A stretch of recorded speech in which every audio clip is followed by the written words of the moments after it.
Hi everybody, this is Brian Koo with another ROK video. The kingdom building game space is getting more and more crowded, and just yesterday there was a big announcement from the biggest YouTuber for the game Lords Mobile, which is the original kingdom building game of this type. A content creator named Worthy Prince announced yesterday that he is quitting Lords Mobile and not looking back. His channel, his very popular YouTube channel, is going to pivot to playing other games. He's getting into Elden Ring and other single player games at the moment, but he is done with Lords Mobile. And at this point, every single big YouTuber for that game, they have now all retired from Lords Mobile. During the live stream that Worthy Prince did, a lot of the comments in the chat were saying Sneaky Tashi, Avatrex, and now Worthy Prince all quit. This must mean that Lords Mobile is dead. And that really brings up a question. Did Rise of Kingdoms kill Lords Mobile? Rise of Kingdoms is the most popular kingdom building game, but it is based on Lords Mobile. Lords Mobile came first, and there are many systems in Rise of Kingdoms that are inherited from Lords Mobile and improved upon by Rise of Kingdoms. If you've played any kingdom building game in the last 5 years, you'll be familiar with the resource types of food, wood, stone, and gold. You'll be familiar with an alternate currency of gems. You'll be able to level your city up to level 25. You'll be organized by kingdoms. You'll have kill points. You'll have battle reports. There will be rallies and garrisons in the game. All of these systems were created by Lords Mobile, but what happened with Rise of Kingdoms, and probably from subsequent city builders as well, is that they improved upon Lords Mobile. They learned the lessons from Lords Mobile, and one of the really key improvements that Rise of Kingdoms made is there is free open field movement. You can move your marches anywhere on the map freely. That unlocks a lot of possibilities. Another big change is that when you go into kingdom versus kingdom fighting in Rise of Kingdoms, you are teleported to a brand new map, a Lost Kingdom map, and you fight against other kingdoms on that map. This creates a real incentive to build up your own kingdom. You have an allegiance to your kingdom, and with the open field movement and the ability to flag and create territory, it means that both the smaller players and the big players have an important role to play in warfare and in progressing your alliance. These things made Rise of Kingdoms an obviously better game than Lords Mobile, and it has been hard for Lords Mobile to recover from those things. And it is actually the case that IGG, the makers of Lords Mobile, in their more recent kingdom building games, Viking Rise and Doomsday Last Survivors, they have even added open field movement to their games. They've added a sort of zoom out type of map with dot mode, just like Rise of Kingdoms. And on a very basic level, ROK did to Lords Mobile what Facebook did to MySpace. It simply made a better version of a similar thing. And so when new players come into Rise of Kingdoms, because it's a better product, more players are retained. Lords Mobile, because it is an inferior product, they get new players, less of them stick around. That's just how gaming works. And what we can do is we can look at some of the metrics around Lords Mobile and show the very significant decline of this game over time. Now, this is the Steam chart lifetime graph of Lords Mobile player base. The game was not originally available on Steam, but sometime in 2019, you could start to play Lords Mobile on Steam, and it hit its peak in January 2021 during that COVID boom of online gaming. And over the last 4 years, since that COVID peak, the player base on Steam has dropped from 6,000 players all the way down to 1,500 players. So it's only a quarter of the player base at its peak. This is obviously not the entire player base because Lords Mobile, like Rise of Kingdoms, is a mobile pay-to-win game, and so most people are playing on their phones or their tablets or emulators, and it's only a fraction of the player base that's captured by Steam. But you can see from this chart that the player base is just a small 25% fraction of what it was at the peak, and it continues to go down. If we look at Google Trends for the two games, you can see Lords Mobile here in blue, Rise of Kingdoms in red. Lords Mobile did come out about 18 months before ROK, and so back in 2017 and 2018, Lords Mobile was, the more popular game. And it really wasn't until about 2.5 years into Rise of Kingdoms' existence that it passed Lords Mobile in terms of Google Trends. But ever since then, ever since April 2021, Rise of Kingdoms has been more popular on Google Trends. It has had its ups and downs, obviously, but Lords Mobile has just had a very downward slide for at least 4 years now. And I do think that Rise of Kingdoms has essentially killed Lords Mobile.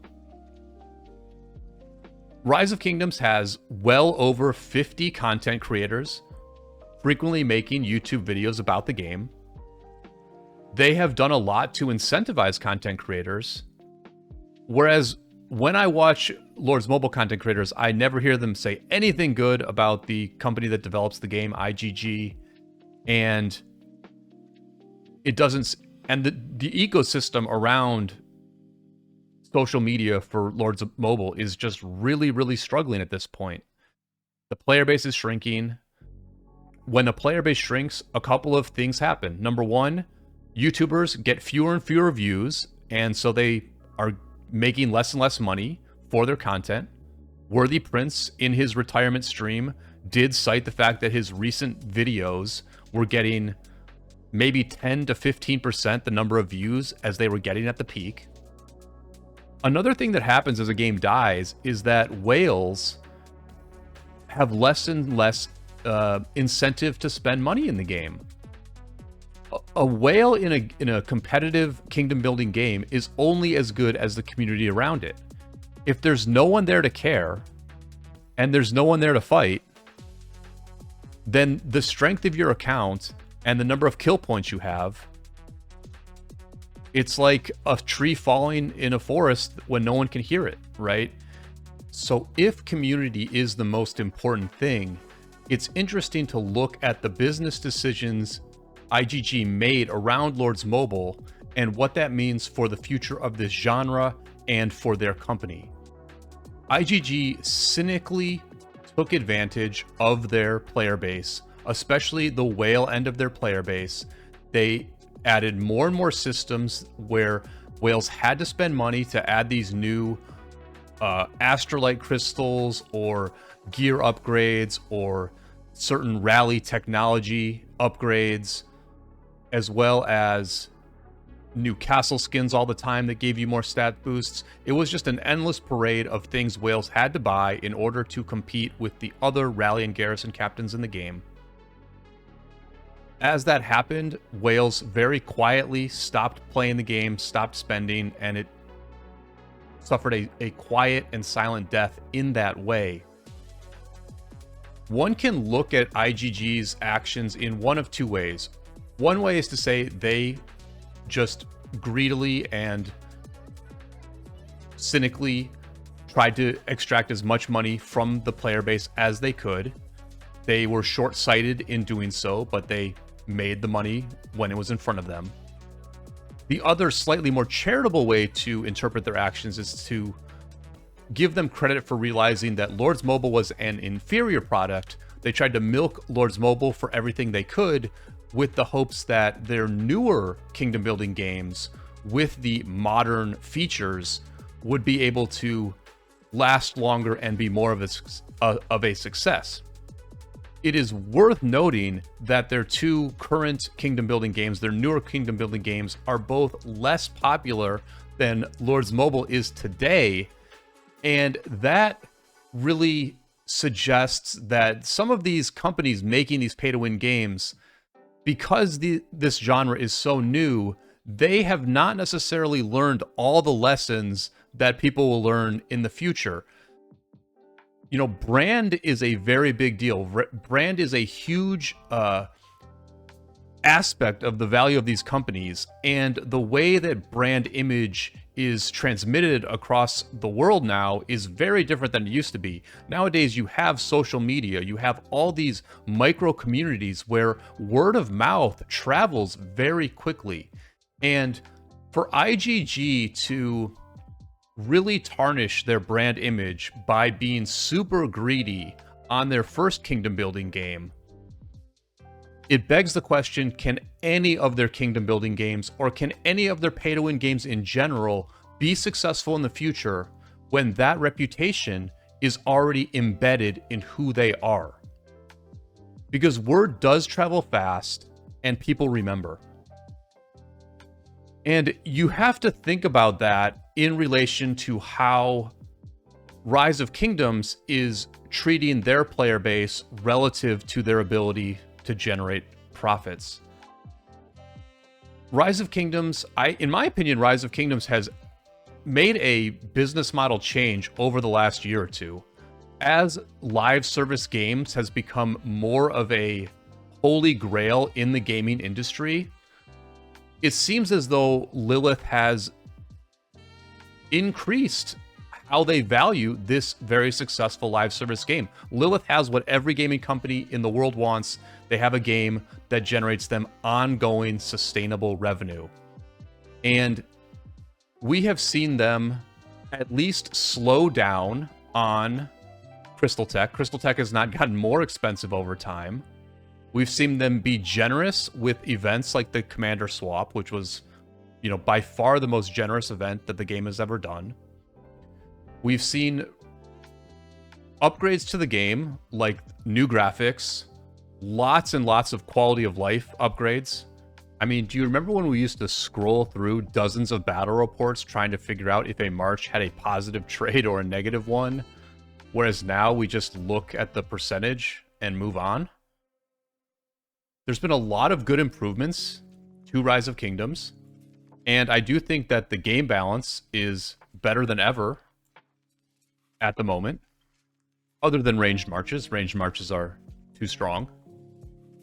One hopes that Lilith, the makers of Rise of Kingdoms, will learn one final lesson from Lords Mobile, which is that your reputation follows you wherever you go. If the player base of ROK feels like Lilith is being even-handed in the ratio between giving us a good game and how much we have to pay for that game, then that reputation will carry forward to any other games they develop. It is possible that someday a better kingdom builder than Rise of Kingdoms will get built. It's hard to imagine something that's going to be as big of an improvement as ROK is over Lords Mobile, but it is always possible. And one way future games could potentially surpass ROK is through the monetization, making the monetization more reasonable. Even today, more than half of what I spend on Rise of Kingdoms each year is for Crystal Tech. I'm just buying Mountain Warfare bundles to have better Crystal Tech for wars, so I perform better when I'm fighting, but I really don't get much long-term from those purchases. I mean, I get a few gems, but other than that, it's buying stuff that only lasts for a couple of months, and then it's over. There's still, you know, a bit of a tug of war going on with those sorts of things. Some content creators are more outspoken about Crystal Tech than others, and, you know, Lilith, in their own finite wisdom, they will also reassess these things as time goes on. That's, I suppose, more than we can hope for if you compare it to some other games. But learn the lessons of your predecessors or be doomed to the same fate is my final message for this video. I do think the game that we play has killed the game that came before it. I'll continue to cover Rise of Kingdoms for as long as it is alive. Throw a like on this video if you enjoyed it. Subscribe to my channel if you haven't already. And until next time, I'll see you all on the flip side.